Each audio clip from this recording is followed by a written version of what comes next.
पवन सिंह का यह छठ गीत कल हो रहा है रिलीज। जी हां दोस्तों, आपका स्वागत है मेरे चैनल ऑसम भोजपुरी पर। वीडियो को पूरा देखिएगा। वीडियो पसंद आए तो वीडियो को लाइक और चैनल को सब्सक्राइब कीजिएगा। दोस्तों, पवन सिंह का जल बीच खड़ा हुई छठ गीत, जो कि पवन सिंह का एक पुराना और सदाबहार छठ गीत है, जो कि हर साल छठ के दिनों में छठ घाट पर खूब बजता है। और दोस्तों, पवन सिंह का यह पुराना छठ गीत टी सीरीज हमार भोजपुरी यूट्यूब चैनल का छठ गीत है। अब दोस्तों, टी सीरीज हमार भोजपुरी यूट्यूब चैनल पवन सिंह के इस छठ गीत का नया वर्जन रिलीज कर रही है। जी हां दोस्तों, आपने बिल्कुल सही सुना।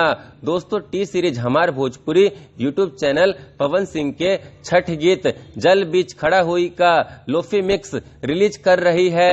दोस्तों, पवन सिंह के छठ गीत जल बीच खड़ा हुई का लोफी मिक्स कल रिलीज किया जाएगा टी सीरीज हमार भोजपुरी यूट्यूब चैनल पर। तो कल आप लोग पवन सिंह के जल बीच खड़ा हुई छठ गीत के लोफी मिक्स को भी खूब प्यार और आशीर्वाद दीजिएगा टी सीरीज हमार भोजपुरी यूट्यूब चैनल पर। खैर, फिर मिलते हैं दोस्तों किसी नए वीडियो में। वीडियो पसंद आए तो वीडियो को लाइक और चैनल को सब्सक्राइब कीजिएगा।